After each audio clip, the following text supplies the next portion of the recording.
पवित्र दिवस पर एक महत्वपूर्ण सत्र का प्रारंभ हो रहा है और सावन के इस पहले सोमवार को मैं देशवासियों को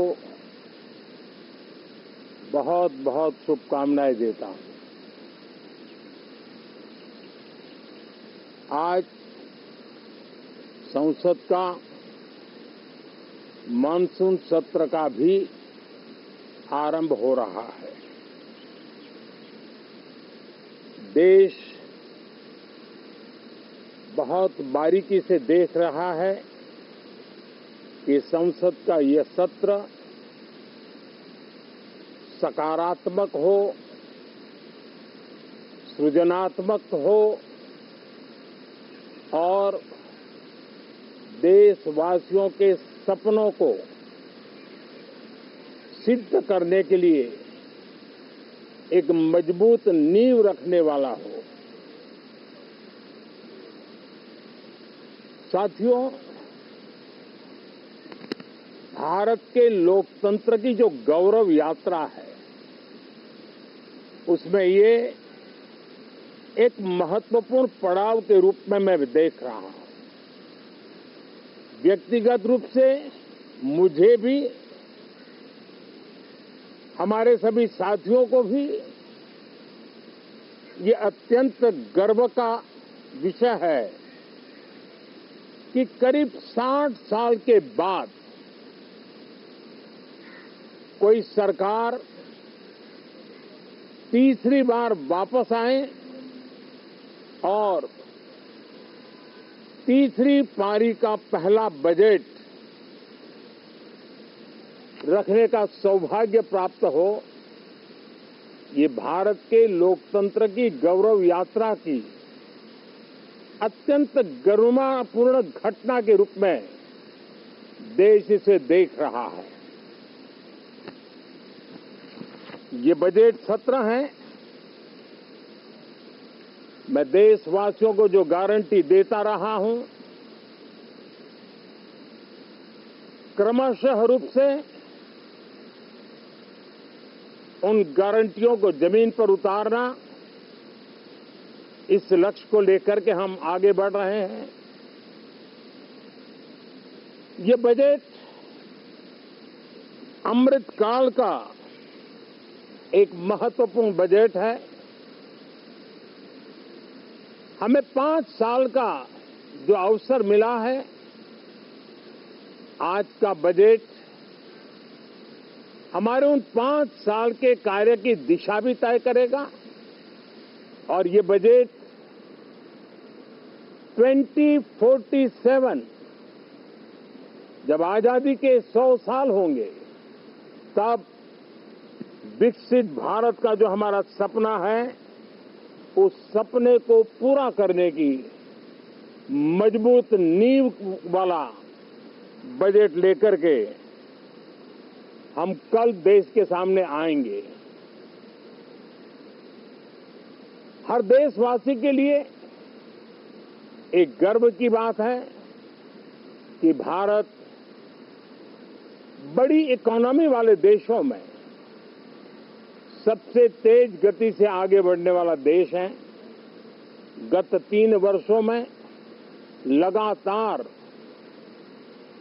8% ग्रोथ के साथ, 8% ग्रोथ के साथ हम आगे बढ़ रहे हैं, हम ग्रो कर रहे हैं। आज भारत में पॉजिटिव आउटलुक, इन्वेस्टमेंट और परफॉर्मेंस एक प्रकार से अपॉर्चुनिटीज की पीक पर है। ये अपने आप में भारत की विकास यात्रा का एक अहम पड़ाव है। साथियों, मैं देश के सभी सांसदों से, किसी भी दल के क्यों न हो, मैं आज आग्रहपूर्वक कहना चाहता हूं कि हम गत जनवरी से लेकर के हम लोगों के पास जितना सामर्थ्य था, उस सामर्थ्य को लेकर के जितनी लड़ाई लड़नी थी लड़ ली। जनता को जो बात बतानी थी बता दी। किसी ने राह दिखाने का प्रयास किया, किसी ने गुमराह करने का प्रयास किया, लेकिन अब वो दौर समाप्त हुआ। देशवासियों ने अपना निर्णय दे दिया। अब चुने हुए सभी सांसदों का कर्तव्य है, सभी राजनीतिक दलों की विशेष जिम्मेवारी है कि हमने दल के लिए जितनी लड़ाई लड़नी थी लड़ ली। अब आने वाले 5 वर्ष के लिए हमें देश के लिए लड़ना है, देश के लिए जूझना है, एक और नेक बनकर के जूझना है। मैं सभी राजनीतिक दलों से भी कहूंगा कि आइए हम आने वाले 4 साढ़े 4 साल दल से ऊपर उठ करके सिर्फ और सिर्फ देश को समर्पित होकर के संसद के इस गरिमापूर्ण मंच का हम उपयोग करें। जनवरी 29 जब चुनाव का वर्ष होगा, आप उसके बाद जाइए मैदान में, सदन का भी उपयोग करना है कर लीजिए। वो 6 महीने जो खेल खेलने खेल लीजिए, लेकिन तब तक सिर्फ और सिर्फ देश के गरीब, देश के किसान, देश के युवा, देश की महिलाएं, उनके सामर्थ्य के लिए, उनको एम्पावर करने के लिए जन भागीदारी का एक जन आंदोलन खड़ा कर करके 2047 के सपने को पूरा करने के लिए हम पूरी ताकत लगाए। मुझे आज बहुत दुख के साथ कहना है कि 2014 के बाद कोई सांसद 5 साल के लिए आए, कुछ सांसदों को 10 साल के लिए मौका मिला, लेकिन बहुत से सांसद ऐसे थे जिनको अपने क्षेत्र की बात करने का अवसर नहीं मिला, अपने विचारों से संसद को समृद्ध करने का अवसर नहीं मिला, क्योंकि कुछ दलों की नकारात्मक राजनीति ने देश के संसद के महत्वपूर्ण समय को एक प्रकार से अपनी राजनीतिक विफलताओं को ढांकने के लिए दुरुपयोग किया है। मैं सभी दलों से आग्रहपूर्वक कहता हूं कि कम से कम जो पहली बार सदन में आए हैं, ऐसे बहुत बड़ी संख्या में हमारे माननीय सांसद हैं और सभी दल में हैं, उनको अवसर दीजिए, चर्चा में उनके विचारों को प्रकट करने का मौका दीजिए, ज्यादा से ज्यादा लोगों को आगे आने का अवसर दीजिए। और आपने देखा होगा कि पार्लियामेंट के नए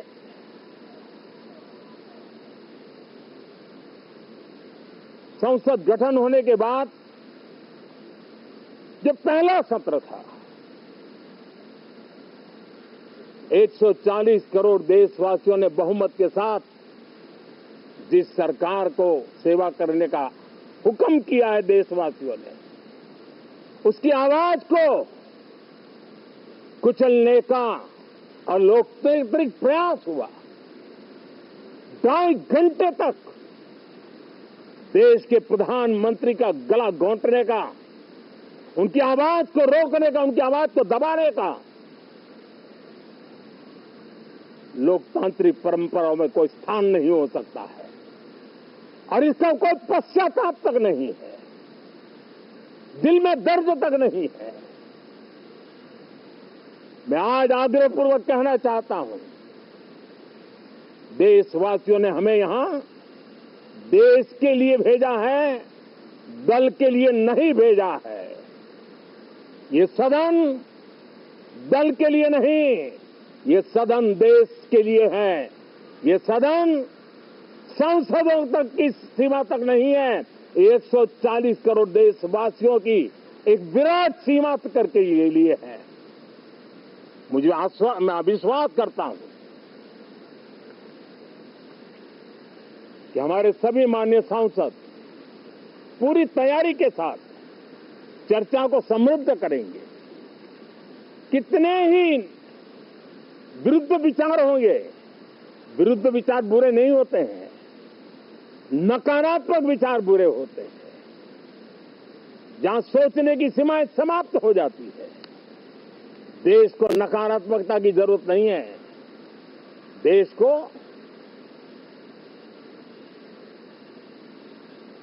एक विचारधारा, प्रगति की विचारधारा, विकास की विचारधारा, देश को नई ऊंचाइयों पर ले जाने वाली विचारधारा से हमें आगे बढ़ाना होगा। मैं पूरा ही आशा करता हूं कि हम लोकतंत्र के इस मंदिर का भारत के सामान्य मानवीय की आशा आकांक्षाओं को पूर्ण करने के लिए सकारात्मक रूप से उपयोग करेंगे। बहुत बहुत धन्यवाद साथियों। Like, share, subscribe.